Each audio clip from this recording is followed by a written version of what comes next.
Hello everyone, welcome to ZBC classes. मेरा नाम आदित्य शर्मा है। आज आज हम क्लास 10 की साइंस सब्जेक्ट के बारे में डिस्कशन करेंगे कि क्लास 10 की साइंस सब्जेक्ट के अंदर हम कैसे 100 आउट ऑफ 100 नंबर अचीव कर सकते हैं।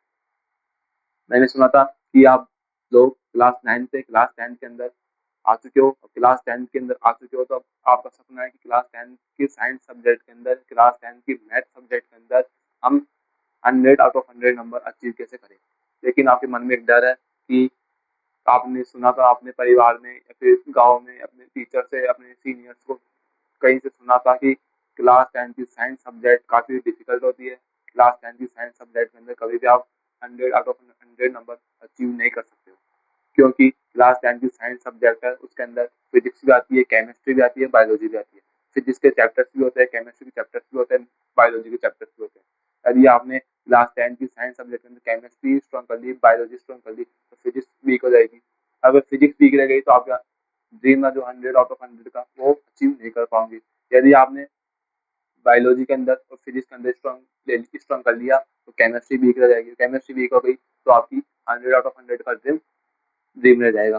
तो जो आपको अंदर डर बैठा हुआ है क्लास 10 की साइंस सब्जेक्ट के अंदर हम 100 आउट ऑफ 100 नंबर अचीव नहीं कर सकते, तो उसी का डर निकालने के लिए मैं आया हूँ कि क्लास 10 की साइंस सब्जेक्ट के अंदर हम कैसे 100 आउट ऑफ 100 नंबर अचीव कर सकते हैं।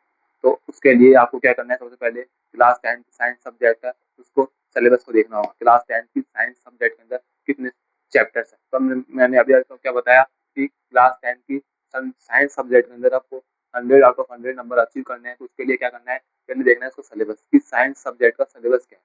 तो साइंस सब्जेक्ट होती है विज्ञान सब्जेक्ट का क्लास 10 की, उसको हमने 3 टाइप्स के अंदर डिवाइड किया। कैसे कि साइंस सब बुक का की एक बुक होती है जिसके अंदर केमिस्ट्री चैप्टर्स भी होते हैं, बायोलॉजी चैप्टर्स भी होते हैं और फिजिक्स के चैप्टर्स भी होते हैं। क्या बोला, केमिस्ट्री, बायोलॉजी, फिजिक्स तीनों के चैप्टर्स होते हैं इसके अंदर एक बुक के अंदर। ठीक है, अब केमिस्ट्री के कुछ चैप्टर्स होते हैं, बायोलॉजी के कुछ चैप्टर्स होते हैं, फिजिक्स के भी कुछ चैप्टर्स होते हैं। अब कैसे होते हैं वो आपको मैं बताऊंगा। जैसे कि साइंस सब्जेक्ट में केमिस्ट्री के जो चैप्टर्स है उनका नाम है chemical reaction and equilibrium. Chemical reaction first chapter है साइंस बुक का, जिसका नाम है केमिकल रिएक्शन, जो केमिस्ट्री का चैप्टर होता है। फिर acid base and salt, acid base and salt, ठीक है, अम्ल क्षारक लवण, अम्ल क्षारक लवण। तो किसका चैप्टर है ये, केमिस्ट्री का चैप्टर होता है। फिर उसके बाद मेटल एंड नॉन मेटल की धातु और अधातु, ये किसका चैप्टर है, केमिस्ट्री का चैप्टर है। फिर उसके बाद carbon and its compound, carbon क्या होता है और उसके कंपाउंड कौन कौन से, वो कौन सा चैप्टर है, केमिस्ट्री का चैप्टर होता है। ठीक है, तो हमारे टोटल केमिस्ट्री के अंदर टोटल 4 चैप्टर कौन कौन से, chemical reaction, acid base salt, metal non metal और carbon, carbon and its compound. Total 4 chapter है किसके, केमिस्ट्री के। अब केमिस्ट्री के 4 चैप्टर है, इसको आप कैसे डील करोगे। तो मैं आपको सिंपल सा फंडा बताऊँ। केमिस्ट्री के अंदर आपको अगर केमिस्ट्री के 4 चैप्टर अगर आपको स्ट्रॉन्ग करने हैं तो उसके लिए आपको क्या करना है, केमिकल रिएक्शन, इस चैप्टर को अच्छे से देख लेना। इस चैप्टर के अंदर आपको क्या करना है कि केमिस्ट्री के साइंस सब्जेक्ट केमिस्ट्री चैप्टर है, उसके अंदर एनसीईआरटी को पूरी के एनसीईआरटी की एक लाइन को अच्छे से पढ़ना है। एनसीईआरटी की हर लाइन के अंदर से क्वेश्चन बन सकता है केमिस्ट्री के हर चैप्टर का। केमिस्ट्री के 4 चैप्टर जिसके अंदर से केमिस्ट्री के किसी भी लाइन से, साइंस की किसी भी लाइन से, बुक के किसी भी लाइन से किसी भी टाइप का क्वेश्चन आ सकता है। तो अगर क्या करना है आपको कि जितने भी चैप्टर्स है केमिस्ट्री के उनको क्या करना है, उनकी एक तो केमिकल रिएक्शन सब क्या करनी है, कार्बन इस कंपाउंड इसको अच्छे से कर लेना, इसके एग्जांपल्स, इसके जो आपके चैप्टर के एंड में जो क्वेश्चन दिए होते हैं एनसीईआरटी बुक के, उन क्वेश्चंस को अच्छे से करना है और पीवाईक्यू सॉल्व करने हैं, पीवाईक्यू सॉल्व करने हैं। और जो एनसीईआरटी बुक है उसके लास्ट में जो क्वेश्चंस दिए होते हैं उनको अच्छे से सॉल्व करना है। और जो भी केमिकल रिएक्शन है, केमिकल रिएक्शन के अंदर बच्चों को डर लगता है कि केमिकल रिएक्शन हमें सॉल्व करना नहीं आता। आपको केमिकल रिएक्शन सॉल्व करना मैं बताऊंगा कि केमिकल रिएक्शन को कैसे सॉल्व करते हैं। मैं आपको क्लास 10 की साइंस सब्जेक्ट पढ़ाने वाला हूँ, लेकिन उससे पहले आज पहले हम सिलेबस डिस्कशन कर लेते हैं, सिलेबस कौन कौन सा देखना है। तो केमिकल रिएक्शन है वो मैं आपको बच्चे दे देते हैं कि सर हमें केमिकल रिएक्शन सॉल्व करना नहीं आता, कि केमिकल रिएक्शन को कैसे बैलेंस करें, अगर केमिकल बैलेंस जो केमिकल रिएक्शन है उसको कैसे बैलेंस करते हैं वो हमें हमें आता ही नहीं है कि प्रोडक्ट ये है और रिएक्टेंट ये है, कि प्रोडक्ट और रिएक्टेंट दोनों को इक्वल कैसे करें ये हमें आता ही नहीं है। केमिकल रिएक्शन को सॉल्व करना हमें नहीं आता, तो मैं आपको वो बताऊंगा कि केमिकल रिएक्शन को सॉल्व कैसे करते हैं। उससे पहले आपको क्या करना है, केमिकल रिएक्शन चैप्टर का केमिस्ट्री का, उसके अंदर जितनी भी एनसीईआरटी के अंदर जितनी भी रिएक्शंस दे रखी है उन सबको क्या करना है, अच्छे से याद करना है, लिख लिख के याद करना है, समझना भी है, रटना नहीं है, समझना है, वो मैं आपको समझाऊंगा। हर रिएक्शन को, हर एग्जाम्पल, केमिस्ट्री के केमिकल रिएक्शन के हर एग्जाम्पल को आपको अच्छे से याद करना है और हर एग्जाम्पल को समझना है, ठीक है। एसिड बेस सैलो सॉल्ट, इसके अंदर आपको मेनली एसिड क्या होता है, बेस क्या होता है, सॉल्ट क्या होता है, इसकी जो एग्जांपल्स है, इसकी जो थ्योरी है वो याद करनी है। कौन कौन से साइंटिस्ट है, कौन कौन से साइंटिस्ट ने क्या क्या थ्योरी दी, वो आपको याद करनी है। और एग्जांपल्स और इसके जो एनसीईआरटी के लास्ट में जो क्वेश्चंस होते हैं वो कंफर्म सॉल्व करने हैं, उनमें से अंदर क्वेश्चंस आते हैं और एग्जांपल्स सारे सॉल्व करने हैं और पीवाईक्यू तो देखनी है। मेटल नॉन मेटल, इसके अंदर आपको क्या करना है, मेटल नॉन मेटल, धातु क्या होती है, अधातु क्या होती है, इन दोनों के मेनली आपको एनसीईआरटी पढ़नी है। एनसीईआरटी से बाहर कुछ नहीं जाएगा। धातु और धातु दोनों ही चैप्टर क्या है, मेटल नॉन मेटल, ये आपका थ्योरी का पोर्शन होगा, इसके अंदर थ्योरी ज्यादा होती है मेटल और नॉन मेटल के अंदर। तो आपको क्या करना है, एनसीईआरटी अच्छे से रीड करनी है, वो मैं करवा दूंगा।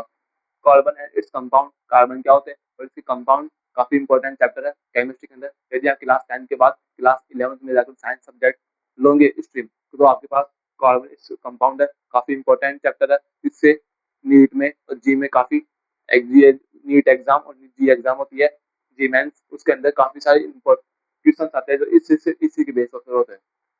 तो आपको क्या करना है, कार्बन इस कंपाउंड को अच्छे से समझना है, क्योंकि इसका जो बेस है वो क्लास 10 और 9 में ही है। उसके बाद क्लास 11 में इसका तो लेवल ही अप है, 11th में, ट्वेल्थ क्लास में। यदि आपको समझना है तो इसको अच्छे से समझना है, क्योंकि यहाँ पर इसका बेस अगर आपने कवर कर लिया तो क्लास 11 ट्वेल्थ में आपको समस्या प्रॉब्लम नहीं आएगी। तो ये था हमारा केमिस्ट्री का। केमिस्ट्री में आपको क्या करना है, मेनली एग्जांपल्स और एनसीईआरटी के लास्ट के क्वेश्चंस दिए होते हैं उन पर फोकस करना है और पीवाईक्यू सॉल्व करना है और एनसीईआरटी के हर लाइन को देखना है। जैसे एक बार देखो, लेकिन एनसीईआरटी की हर लाइन को अच्छे से देखना है कि एनसीईआरटी किसी भी लाइन से क्वेश्चन आ सकता है केमिस्ट्री के चैप्टर्स में। नेक्स्ट पार्ट है केमिस्ट्री का, उसका नाम है बायोलॉजी। बायोलॉजी के अंदर आपको, बायोलॉजी के अंदर इतना डरने की जरूरत नहीं है। बायोलॉजी के अंदर क्या करना है, आपको मेनली डायग्राम की प्रैक्टिस करनी है। अगर बायोलॉजी के अंदर, बायोलॉजी चैप्टर्स के अंदर आपको 100 पूरे नंबर चाहिए साइंस के, एंड बायोलॉजी के 4 चैप्टर, 5 चैप्टर है जो, जिसके अंदर आपको अगर पूरे नंबर चाहिए कि बायोलॉजी के एक भी चैप्टर से मेरा एक भी नंबर ना कटे, उसके लिए आपको क्या करना है, डायग्राम की प्रैक्टिस करनी है। बायोलॉजी के अंदर तो सबसे बड़ा जो रामबाण इलाज है नंबर लाने का, वो है डायग्राम। डायग्राम के बेस पर क्वेश्चन आता है, डायग्राम को अच्छे से याद करना है। डायग्राम की नेमिंग आपको आनी चाहिए कि डायग्राम किसका डायग्राम है, इसकी नेमिंग क्या है, कहाँ पर क्या प्रेजेंट है। डायग्राम के अकॉर्डिंग आपको थ्योरी लिखना आना चाहिए कि डायग्राम क्या है, डायग्राम जो बोलेगा उसी को आपको थ्योरी लिखना है।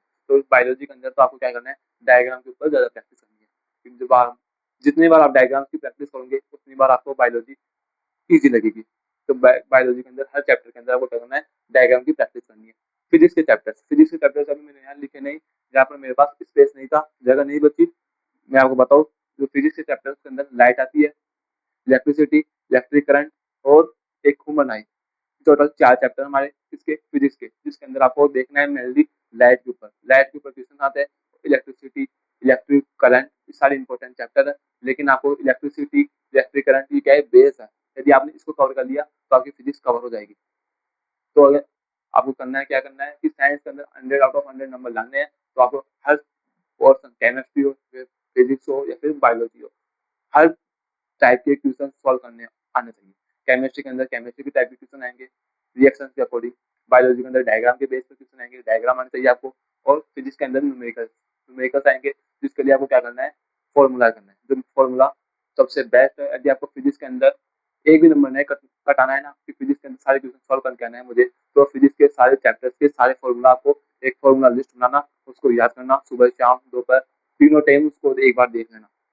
फिजिक्स के सारे चैप्टर्स की फॉर्मूला लिस्ट बना के उसको याद करने की कोशिश करना। यदि फिजिक्स के सारे चैप्टर्स के अंदर आप नंबर अचीव करना चाहते हो, उसके लिए आपको क्या करना है, फॉर्मूला लिस्ट तैयार करनी है। उसके लिए बेस्ट ऑफ लक। यदि आपको क्लास 10 की साइंस सब्जेक्ट के अंदर 100 आउट ऑफ 100 नंबर चाहिए, तो कल से मेरी क्लास में ज्वाइन करना। कल से हम क्लास 10 की साइंस सब्जेक्ट को स्टार्ट करने वाले हैं इसी चैनल के ऊपर, और मैं आपको क्लास 10 की साइंस सब्जेक्ट के सारे चैप्टर्स, फिजिक्स के हो या फिर केमिस्ट्री को या बायोलॉजी के हो, सारे चैप्टर्स में आपको पढ़ाने वाला हूँ। एग्जाम आपकी 2027 के अंदर बोर्ड एग्जाम होने वाली है मार्च के अंदर, उसको उसके पहले पहले मैं आपको क्लास 10 की साइंस सब्जेक्ट को कवर करवा दूंगा पूरी बेसिक से, जहां तक आपकी क्वेश्चन आ सकते हैं क्लास 10 के बोर्ड के एग्जाम के अंदर। तो मिलते हैं नेक्स्ट क्लास में। यदि आपको ये ड्रीम कम पूरा करना है क्लास 10 के अंदर, ये ड्रीम पूरा करना है, तो आपको मेहनत करनी होगी, जी जान लगानी होगी केमिस्ट्री फिजिक्स के ऊपर, बेस बनाना होगा आपको, बायोलॉजी के अंदर डायग्राम की प्रैक्टिस करनी होगी, इसके लिए आपको स्ट्रगल करना होगा काफ़ी। और मैं ऐसे नहीं बोल रहा कि आप 24 घंटे में से 18-20 घंटे पढ़ो, नहीं, आपको क्या करना है, रेगुलर 1-2 घंटे की साइबर स्टडी करनी है। क्या बोला कि आपको स्कूल टाइम के अलावा खुद से सेल्फ स्टडी करनी है, सिर्फ 1 से लेकर 2 घंटे की, ओनली साइंस सब्जेक्ट के ऊपर।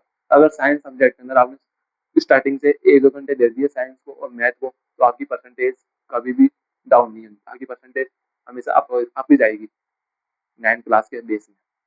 तो आप चाहते हो कि क्लास 10 के अंदर मेरी परसेंटेज अच्छी बने, सीनियर्स का रिकॉर्ड तोड़ना है आपको क्लास 10 की परसेंटेज में, तो आपको क्या करना है, स्टार्टिंग से क्लास 10 की स्टार्टिंग से ही आपको 1-2 घंटे सेल्फ स्टडी करनी है साइंस के ऊपर और मैथ के ऊपर। साइंस और मैथ को स्टार्टिंग से लेके चलना है और उसके ऊपर सेल्फ स्टडी करनी है। तो क्लास 10 के अंदर अगर आप साइंस में या फिर मैथ में 100 आउट ऑफ 100 नंबर लाना चाहते हो, तो उसके लिए self study very very essential है, नेसेसरी है, इम्पोर्टेंट है, तो आपको करना ही होगा। यदि आप सोचो कि मैं एग्जाम के 2 महीने पहले पढ़ करके एग्जाम के अंदर परसेंटेज लाऊंगा और साइंस के अंदर 100 आउट ऑफ 100 नंबर ले आऊंगा, तो ले तो आ सकते हो, लेकिन आपका बेस मजबूत नहीं होगा, बेस आपका वीक हो जाएगा। यदि आपको बेस भी स्ट्रॉन्ग करना है और नंबर भी लाने हैं, तो आपको रेगुलर स्टडी करनी है क्लास 10 के अंदर और स्टार्टिंग से करनी है, तो 1-2 घंटे की करनी है, ये नहीं कि ज़्यादा 5-6 घंटे करना है, नहीं, सिर्फ 1 से 2 घंटे सेल्फ स्टडी करनी है और रेगुलर करनी है। तो मिलते हैं नेक्स्ट लेक्चर में, नेक्स्ट क्लास में, जब क्लास 10 की साइंस का फर्स्ट चैप्टर देखते हैं, कौन सा लेते हैं, केमिस्ट्री का ले या फिर बायोलॉजी का ले या फिजिक्स का ले। मिलते हैं नेक्स्ट क्लास में, तब तक बने रहना। यदि आपको समझ में आया हो और कुछ यदि आपको फ़ायदा मिला हो चैनल से, तो चैनल को सब्सक्राइब करना, वीडियो को लाइक करना। Bye bye.